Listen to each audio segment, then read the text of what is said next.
Você pode sentar-se, por favor, e abrir a sua Bíblia em Gálatas capítulo 6, o verso 17.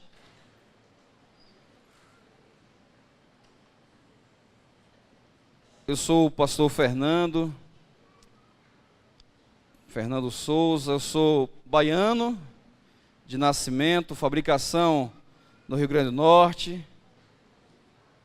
Tenho 10 anos, aliás, sábado de hoje é 8, eu completo 10 anos de pastoreio. E também será o dia da minha despedida na Bahia. E agora em maio eu estarei fazendo parte dessa panela também. Fazer um pouco no zagalo, vocês vão ter que me engolir. E aí estaremos juntos, irmãos, para a glória do Senhor Jesus. Sou casado há 15 anos. A cada dia que passa parece que a mulher fica mais bonita. Ela está ali sentadinha. Daqui a pouco vocês irão conhecer, irão concordar comigo. Nós temos um filho de 7 anos, o Alexandre. Ele não veio, irmãos, porque está em fase de tratamento. Se nós trouxéssemos aqui, ele é muito pentecostal, iria pular o culto todo, correr o culto inteiro, então... Mas vocês irão conhecer, com certeza. E se ele chamar vocês de tio ou tia, fiquem preparados, fiquem alerta, ele vai querer alguma coisa. Queridos, nós temos apenas o Alexandre nesse período de 15 anos, pois nós perdemos 2 filhos. Em 2002 nós casamos, em 2004 veio o primeiro filho, a primeira gravidez. Quando veio a notícia, nós fizemos aquele exame de farmácia, nós estávamos recém-casados ainda, pouco tempo que tínhamos comprado uma televisão, então nós tivemos tempo. E quando Paula viu que ela estava grávida, nós choramos. Nós éramos ainda muito jovens e nós não tínhamos nenhuma experiência com filhos, e naquele momento a notícia foi a melhor de todas. Nós não queríamos saber se tínhamos condições de criar, se iríamos criar com carinho, nós não queríamos saber de nada, nós estávamos felizes, era o nosso primeiro filho, já fazia parte de um presente de Deus para a nossa família, para a nossa casa. Mas no dia, nosso filho estava previsto nascer em setembro, e quando foi em agosto ele nasceu de 7 meses, e por 2 dias ele permaneceu vivo, mas não suportou e morreu com 2 dias. Eu lembro muito bem que naquela época, quando ele nasceu, saiu na TV local uma mãe que tinha acabado de ter dado à luz a um filho no hospital público da cidade, e passando em frente a uma churrascaria, aonde a churrasqueira ficava do lado de fora do bar, e a criança com poucos dias de nascido, a mãe deixou em cima da grelha da churrasqueira e foi embora abandonando a criança, aonde 60% do seu corpo foi queimado e a criança não morreu. E quando eu vi aquela reportagem, eu falei, mas Deus, o meu filho, Deus. Na época, irmãos, nós éramos líderes de células, jovens, nós fazíamos um bom trabalho em nossa igreja, nós ficávamos numa varanda de uma casa, com a grade exposta para a rua, eu pregava, minha esposa cantava, e nós ficávamos num lugar estratégico, onde passavam os estudantes da escola, e grande parte deles ficavam na grade, ouvindo a palavra. Então eu pensei comigo, esse momento é o momento que eu sou mais crente na vida, então nada de ruim vai acontecer. E quando o meu filho morreu, eu saí, fui para lá de fora, para o pátio do hospital, e eu comecei a questionar a Deus, mas Deus, eu oro. Eu lembro que quando nós tínhamos 15 dias de casados, o pastor, ele propôs um período de oração por 15 dias, às 5 horas da manhã. E quando eu casei, nós fomos morar distante da igreja, e eu lembro que eu acordava 4 horas da manhã, o pastor falou, Fernando, você está liberado, você é recém-casado. Eu falei, não, pastor, eu quero estar diante de tudo, eu quero participar de tudo. E nós participamos daquele período de oração, então eu me achava crente demais. Mais uma vez eu pensava, nada de mal vai acontecer comigo. E quando meu filho morreu, eu questionei tudo isso a Deus, mas Deus, por que ele morreu? Não que eu quisesse que a outra criança morresse, mas eu falei, Deus, a mãe não quis, nós queríamos nosso filho. Eu lembro quando nós chegamos em casa e nós começamos a dobrar de volta os presentes que nós tínhamos ganho, nós começamos a colocar de novo no saquinho, guardar algumas coisas, e tinha uma camiseta que dizia, eu sou do papai. Irmãos, eu chorei muito, e aquilo ali doeu muito o coração. E passaram-se 4 anos, nós tínhamos medo de engravidar mais uma vez. E quando foi em 2008, Paulo engravidou mais uma vez.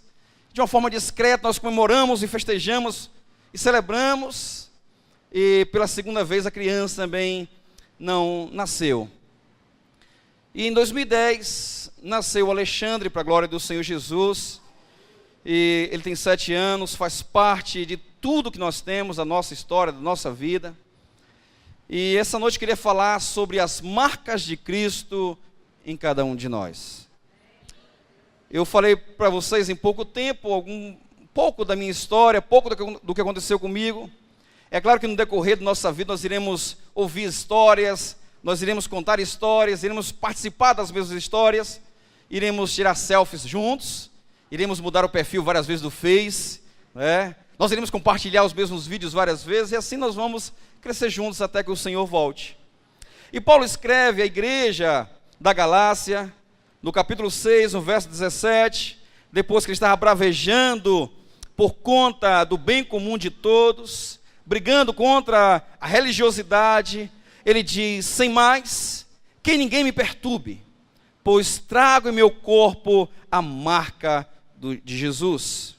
O que Paulo estava dizendo era exatamente isso. Ele estava falando sobre o estigma que estava sobre ele, a marca no seu corpo. E quando Paulo, ele fala sobre isso, ele fala de algo que ele conhecia com propriedade. Ele havia sofrido por amor ao Evangelho. Em Atos capítulo 9, nós sabemos que Paulo ali se converte. E ele se converte, ele vai todo cheio de vapor para conhecer os seus irmãos. E assim que ele chega logo naquela casa, ele é rejeitado e alguém tem que apresentar: não, esse agora é um homem diferente. E quando nós vamos lá para o versículo 30, quando Paulo ele chega na igreja, ele está participando da igreja lá em Jerusalém, só que a igreja está passando por um período de dificuldades, e impressionante, mas Paulo é expulso da igreja.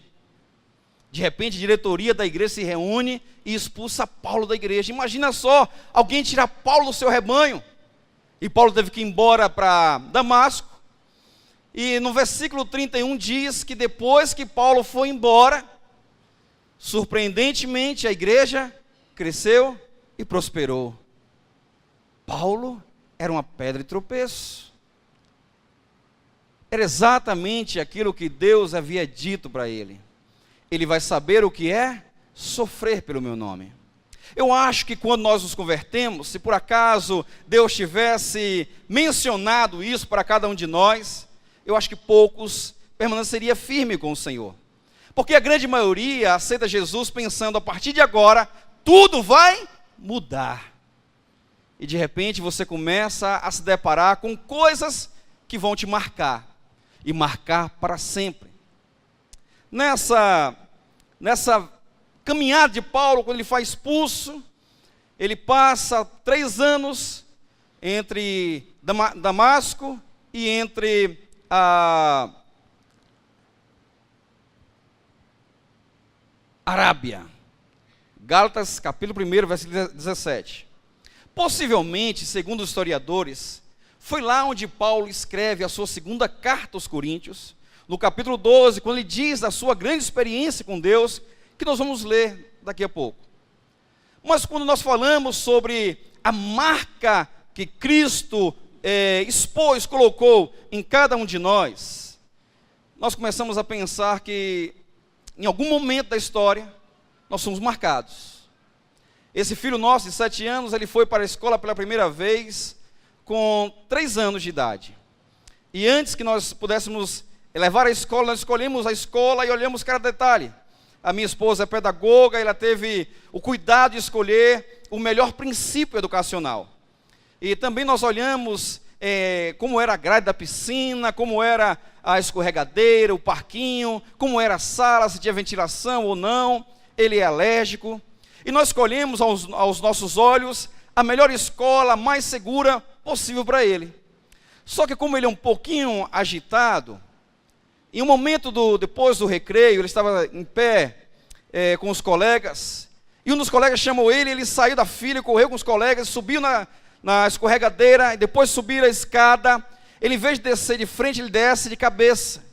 Só que ele errou a escorregadeira. Ele desceu de uma altura de 2 metros, mais ou menos, com o rosto no chão, aonde deformou parte do rosto. E aquilo ali para a gente, irmãos, doeu muito. E ele passou 30 dias sem ir à escola, ele passou uma semana com o seu olho sem poder abrir, a parte do olho preto. E depois de todo esse cuidado, nós voltamos à escola. Minha esposa passou 30 dias com ele, ainda acompanhando na escola, com medo de qualquer outro risco de acidente. E assim foi. E quando foi o ano passado, no dia 1º de maio, eu lembro que em uma das nossas viagens pela convenção, nós fomos visitar um casal na cidade de Itabuna, próximo a Ilhéus, que é uma cidade praiana. E como nós tínhamos o privilégio de pastorear, de estar liderando a convenção no Recôncavo, nós tínhamos um momento em que nós surfávamos, né? Aquela sunga laranja fluorescente, né? A prancha, tal, mas brincadeira, irmãos, não seria demais, né? Mas nós fomos para a praia e ele foi também conosco. E eu lembro que pela primeira vez ele sentiu uma dor e disse: meu pai, está doendo a barriga. E como eu acho ele um pouco dengoso, eu disse: filho, isso é gasto, tem que andar para você conseguir melhorar das dores. Mas pai, está doendo, vai rapaz, seu pai está mandando. Só que ali já começou a criar um problema, gerar um problema. Nós voltamos para casa, o pastor Eliseu esteve conosco nesse dia 1º. E lá ele orou pelo Alexandre. Na segunda-feira nós começamos a procurar um médico para ver qual era o motivo. Ele estava com um passador e nós não achamos o motivo dessa dor. Ele foi internado, passou 2 dias, fez todos os exames que poderiam ter sido feitos em um hospital da cidade. E depois desses exames, ainda assim não constatou o problema. Então apertaram o lugar da dor e disse: papai, não se preocupe, não é apêndice. Se fosse apêndice, ele iria apertar, e quando soltasse, ele iria no teto, iria voltar. Ele passou 2 dias internado, irmãos, à procura desse diagnóstico. E eu lembro que ele chateado, porque ele estava no hospital, e ele queria ir para casa. E eu, para tentar interter, eu coloquei na cadeira de roda, e comecei a dar voltas ao hospital. E tentava esquivar de um lado, de outro, e ali nós passávamos a tarde desviando dos aparelhos, das pessoas, para ele tentar ficar um pouquinho mais à vontade no hospital. Voltamos para casa, e a febre não passou, e nós procuramos uma outra pediatra, uma outra médica, pediu novos exames. Até então eu estava convicto de que nada demais, não era nada grave. Deus, mais uma vez, estava com um pastorzão, pastor crente, pastor de uma igreja pentecostal, uma igreja que ora, que busca, o pastorzão com a equipe de oração, orando pelo seu filhão. Então eu disse para minha esposa: eu tenho 200% de certeza que não é problema nenhum, não é nada grave. E aí na terça-feira nós fomos fazer os exames, e foi feito o primeiro exame, nada. E nós fomos para o segundo, e aí minha esposa entrou para fazer o exame de ultrassom com o Alexandre. Eu fiquei do lado de fora, conversando com uma ovelha, tranquilo, estava tudo bem, sorrindo bastante. De repente, a minha esposa abre a porta e diz: meu amor, é caso para cirurgia. Na hora, acabou tudo. Parece que aquela ovelha falou e os ouvidos ficaram fechados. Eu não tinha mais assunto, eu não tinha mais nada. Entrei na sala, peguei o Alexandre com quase 30 quilos, coloquei no colo e apertei e comecei a chorar. Naquele momento veio as palavras que eu ouvi em 2004 e 2008. Tudo está no controle de Deus. Deus sabe todas as coisas. Deus está no controle, Deus está no comando, Deus está à frente. Deus, Deus, Deus. E eu apertei a criança e disse: Deus está no controle, levou o primeiro. Deus está no controle, levou o segundo. E eu apertei e disse: Deus agora vai levar o terceiro. Ele estava com 6 anos de idade, eu apertei e a médica falou assim: papai, não se preocupe, a cirurgia é simples, é questão de minutos. Eu estava tenso e eu disse para ela, de uma forma grossa: tá, obrigado. E saí com a criança no colo. Ele perguntou: meu pai, por que está chorando? Ele não fazia ideia do que estava acontecendo. Na cabeça da médica era uma simples cirurgia, na minha cabeça era a perda do terceiro filho. Mais uma vez, crente, de oração, pastor de igreja, eu falei: nada demais, o Salmo 91 está vivo na minha vida.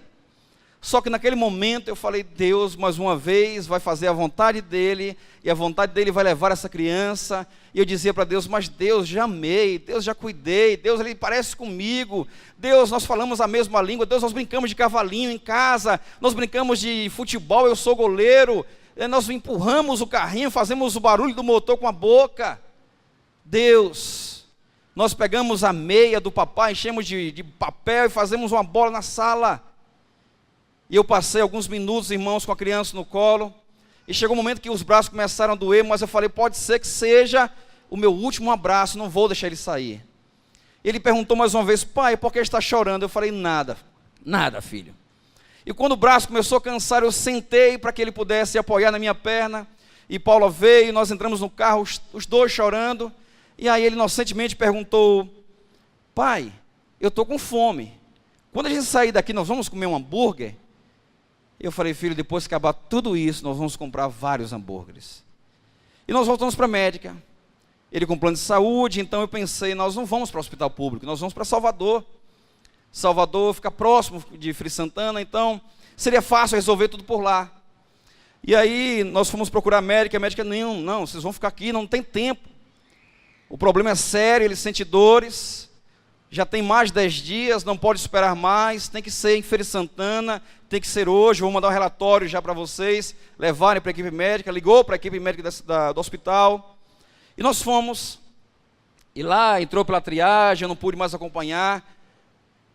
Todos os momentos, irmãos, de acontecimento de nossas vidas, da nossa família, eu sempre estive muito presente.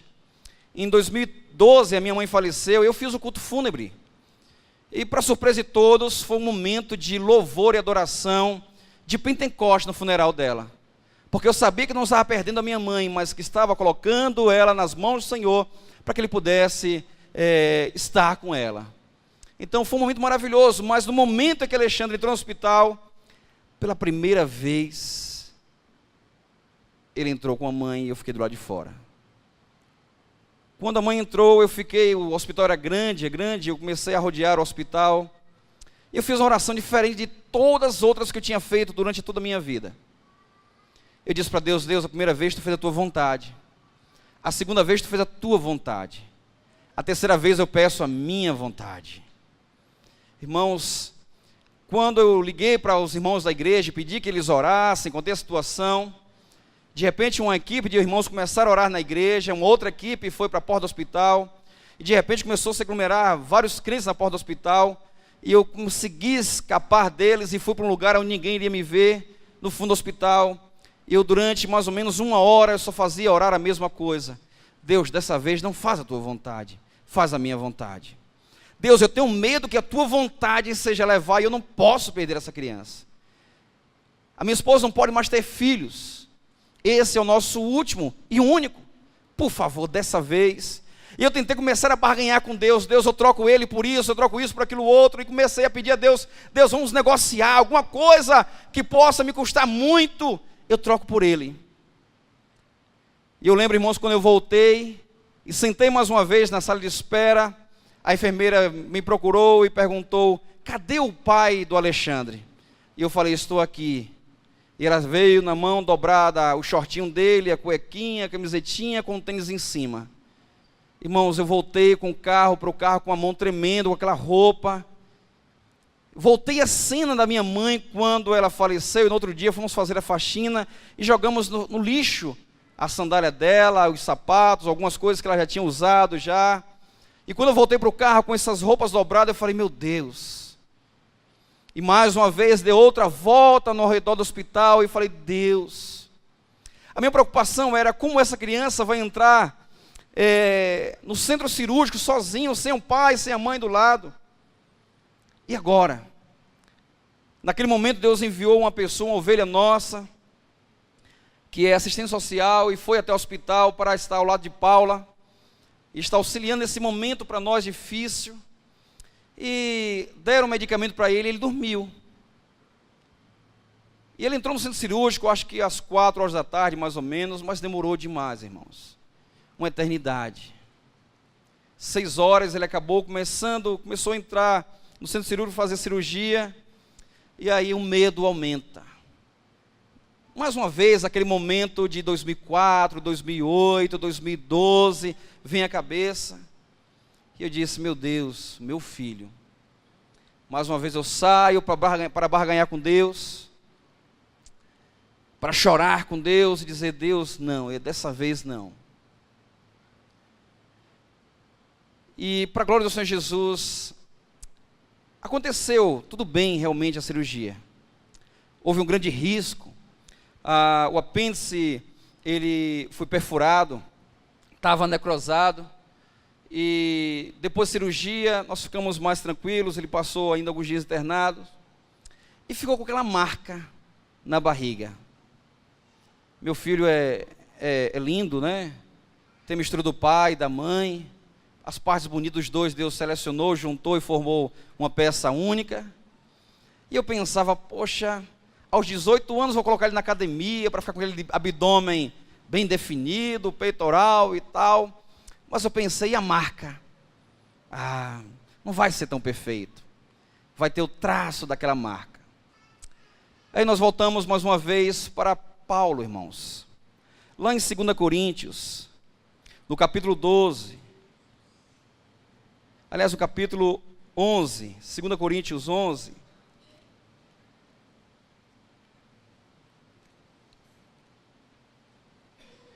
Quando você achar, você dá um glória a Deus bem lindo. Glória a Deus.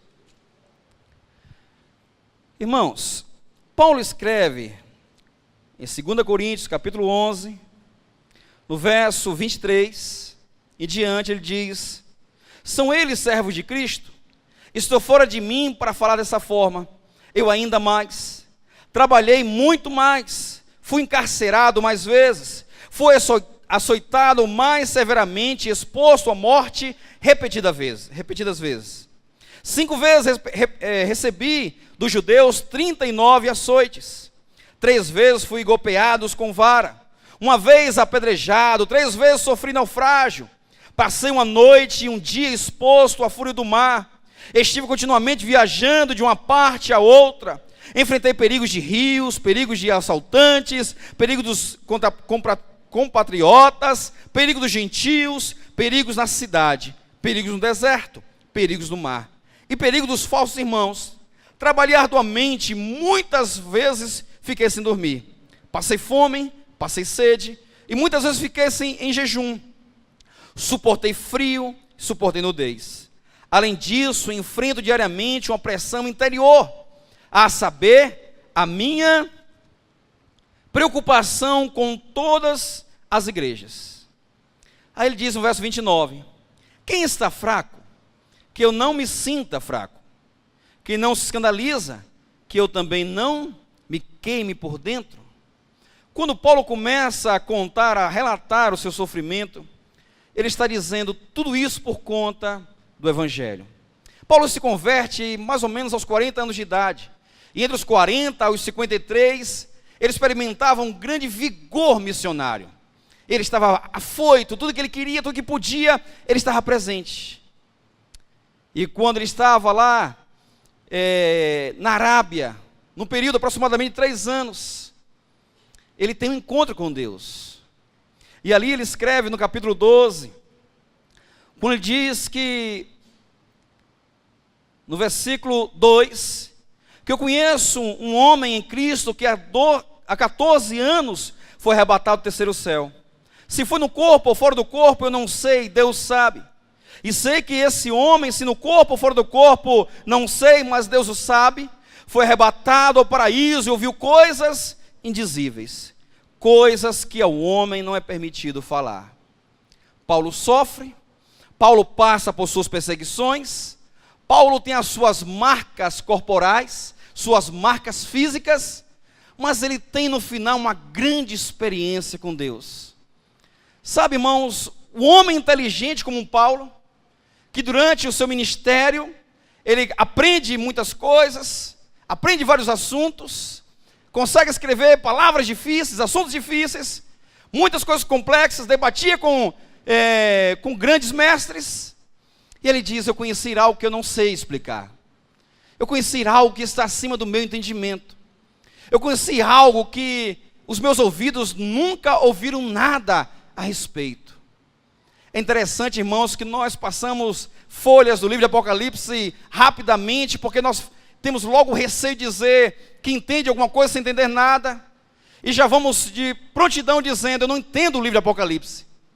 Mas no capítulo 4 diz que quando os anciões, eles vão até a presença de Deus, também existem os seres. Ele fala que existem seres com vários olhos. Tem um que tem olho até nas asas. Tem olho na frente, olho atrás, olho dos lados. E você fala, que ser é esse? João, na sua inocência, tenta explicar, eu não sei, mas parece um leão. E aí depois ele fala, o outro parecia uma águia. E ele tenta chegar o mais próximo possível de alguma comparação, para tentar nortear o leitor.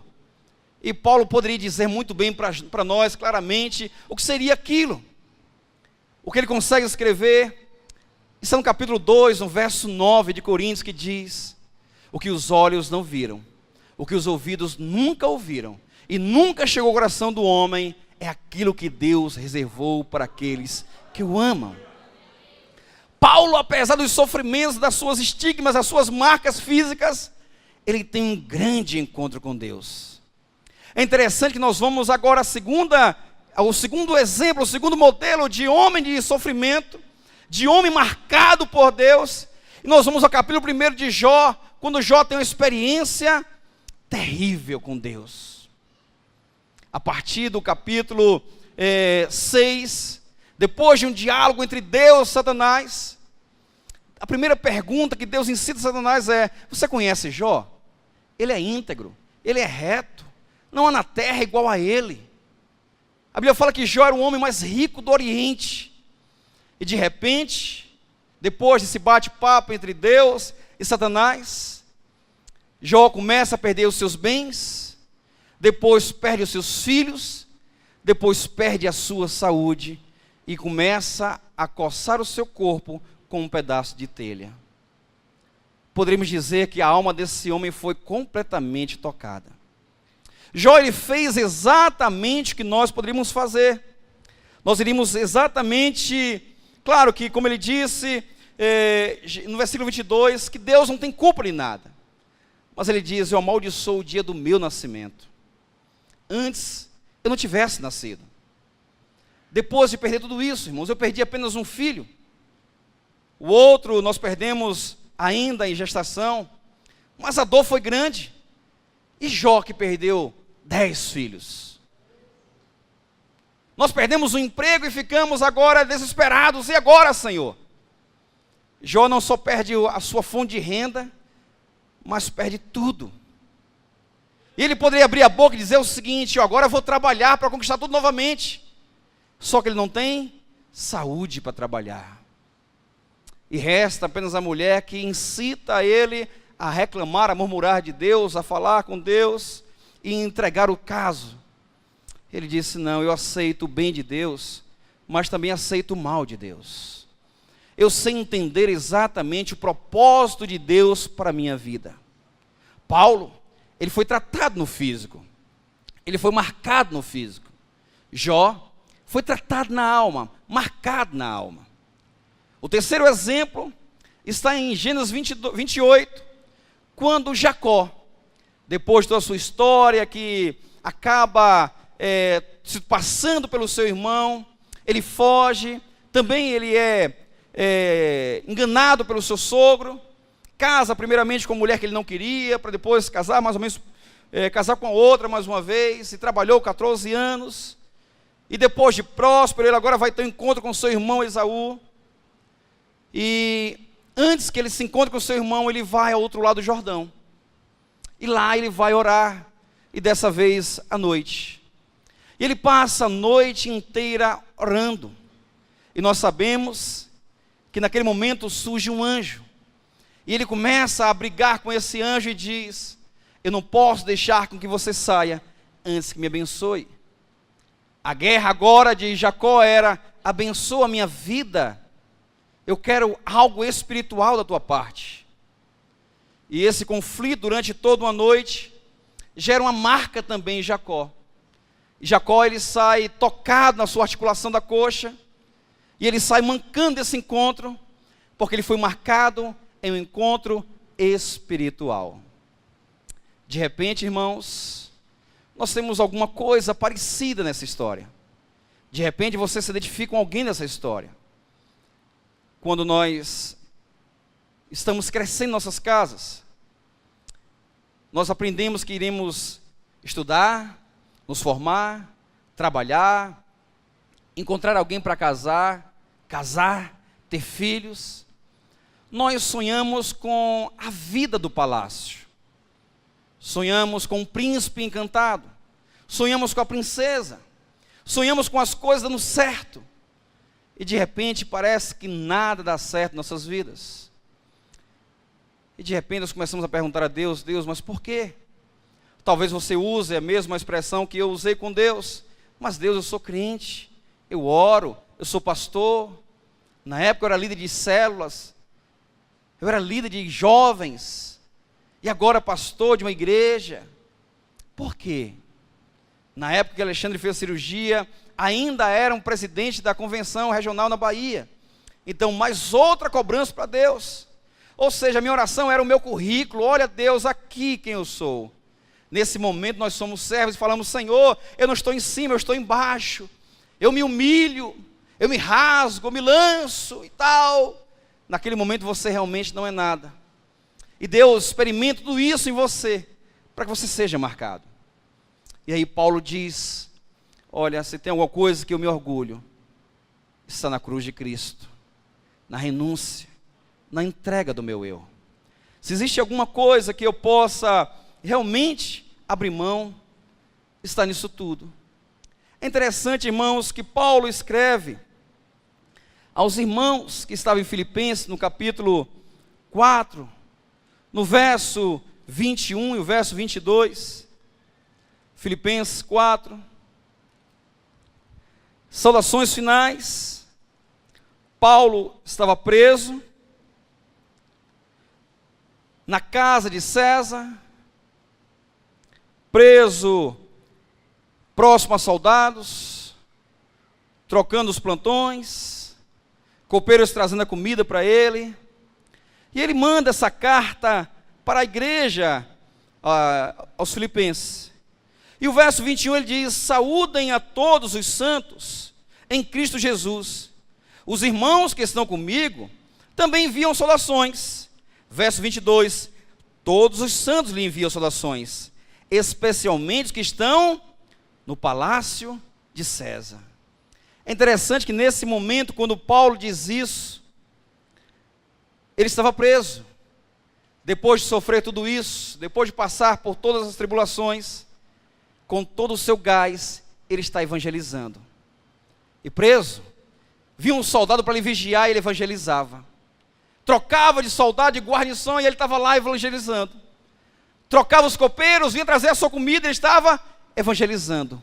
De repente, mesmo preso, mesmo marcado, mesmo cortado, mesmo abatido, ele está falando de Jesus. E de repente, toda a casa de César, em um período de 2 anos, se converte ao Senhor. Aí ele fala: olha, os irmãos que estão comigo, eles mandam saudações, inclusive os da casa de César. Deixar Paulo preso era um prejuízo. Era prejuízo. Porque ele falava de Jesus em tempo e fora de tempo. É por isso que ele diz: se existe algo que eu me orgulhe, que seja nas marcas de Cristo em mim. Nós criamos empecilhos para servir ao Senhor. E às vezes nós começamos a fazer uma oração horizontal.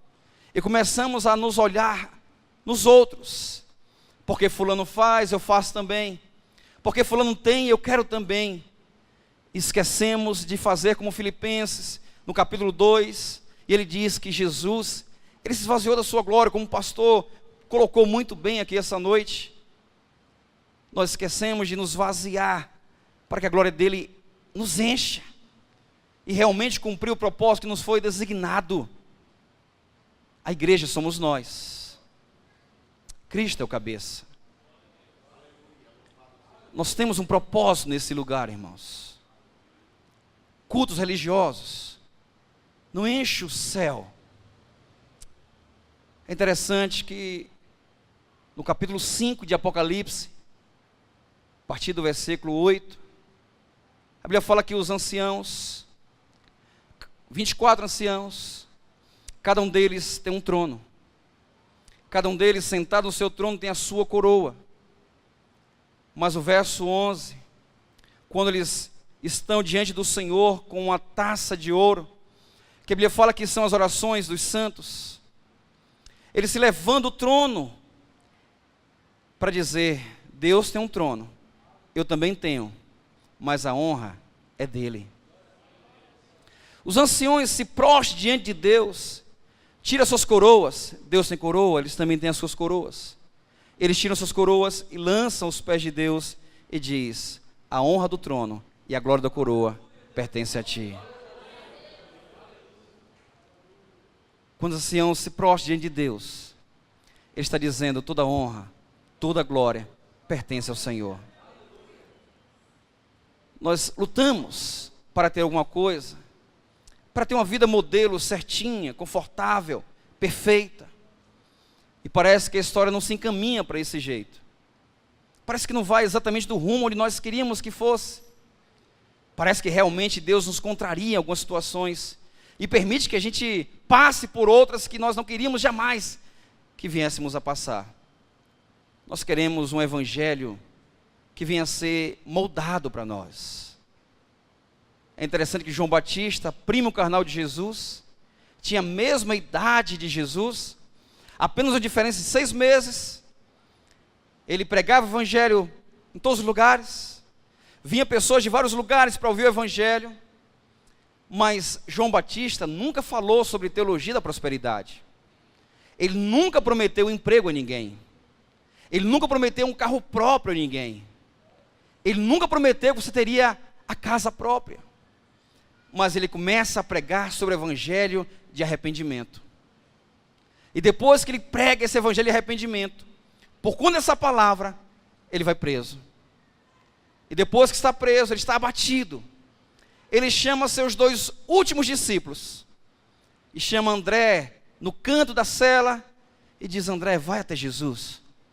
Pergunta para ele se realmente ele é o Messias ou nós devemos esperar por outro. E Jesus, antes que enviasse a resposta, ele operou milagres para que aqueles discípulos pudessem presenciar. E depois ele bateu nas costas e disse: vai lá, volta para João e diz para ele que os cegos estão vendo, os paralíticos estão andando. E ainda mais, o evangelho chegou até os pobres. Nós podemos dizer o seguinte, irmãos: o final de João Batista não foi um bom final. Ele morreu sem uma família, sem uma casa própria, sem um carro próprio, primo carnal de Jesus. Ele morreu sem nada, preso e ainda por cima sem a cabeça. Poderíamos dizer, ele perdeu. Quem disse a você que a vitória de João Batista seria uma igreja cheia, um ministério gigantesco? Isaías predisse que alguém viria para pregar o evangelho. Ele seria a voz que clamava no deserto. E quando Jesus responde, diz: olha, diz para ele que ele começou um trabalho e eu estou concluindo.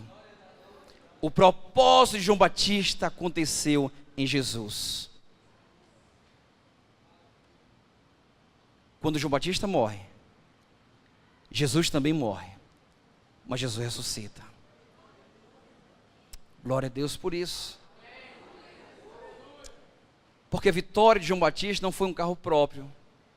Porque se fosse, jamais Jesus diria que, nascido de mulher, não existe ninguém maior do que João Batista. Mas para ser maior do que João Batista, deve ser o menor. Irmãos, eu não tenho coragem de comer gafanhotos. Não tenho coragem de experimentar simplesmente do mel. Eu iria ficar diabético. Eu não tenho coragem de andar sozinho, quanto mais no deserto. para ser maior do que João Batista, tem que superar o João Batista. Tem que fazer muito mais do que o João Batista. Tem que pregar muito mais do que o João Batista. E esse camarada que diz que João Batista era maior entre os homens, foi aquele apresentado por João Batista que diz: está vindo aí o Cordeiro de Deus que tira o pecado do mundo. Ele é maior do que eu. Ele é melhor do que eu. Ele é superior a mim. Eu não sou digno de ser crente na Igreja Batista Filadélfia. Eu não sou digno de sentir a sua presença. Mas Ele está aqui essa noite. Eu não sou digno de sentir o meu coração batendo acelerado quando Ele passa por mim. Mas Ele não só nos traz a esse lugar. Ele não só faz com que o nosso coração acelere. Mas tudo isso acontece para Ele morar dentro de nós. Nós somos o alvo dEle. É você que Ele quer. Por isso Ele quer experimentar você. Ele quer marcar você. Ele quer encher você do Espírito Santo. Ele quer marcar o seu corpo, marcar a sua alma, marcar o seu espírito. Porque o propósito? Qual é o propósito? Em Gênesis, quando o homem foi feito, tudo foi feito até o 5º dia. Tudo feito pela palavra. No último dia, Deus esfrega as mãos, vai até o chão, forma o homem com as suas próprias mãos e diz: ele é igual a mim, é semelhante a mim. Com o passar do tempo, nós começamos a mudar a semelhança. Queremos nos parecer com Michael Jackson, com Elvis Presley.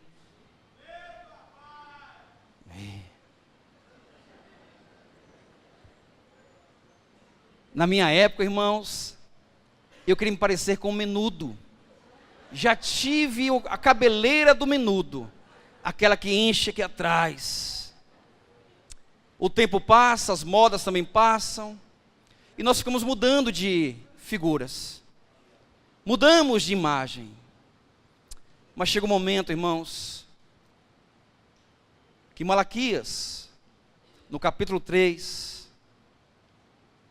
Deus, Ele nos coloca no fogo, como a prata refinada. Como é que se refina a prata? Numa panela, no fogo. Quando é que a prata está boa? Quando você olha para ela e você vê o seu espelho, a sua imagem nela. Quando você reflete sua imagem na prata, você percebe que você se parece. Ali está você. Quando é que nós estamos prontos? Quando nós estivermos parecidos com Ele. E eu quero concluir essa palavra com um texto de Isaías, no capítulo 49, o verso 16. E eu queria dizer a vocês que é um prazer imenso estar aqui com vocês.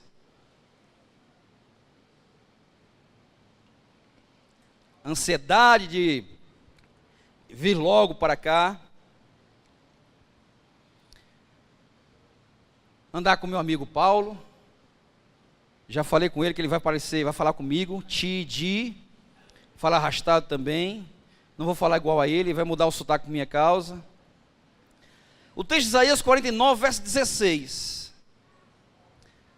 Antes, olha para mim. Você sabe por que você precisa ser marcado? O verso 16 responde para todos nós. Diz assim: veja, eu gravei você nas palmas das minhas mãos. Você é marcado porque Jesus foi marcado por você. Amém?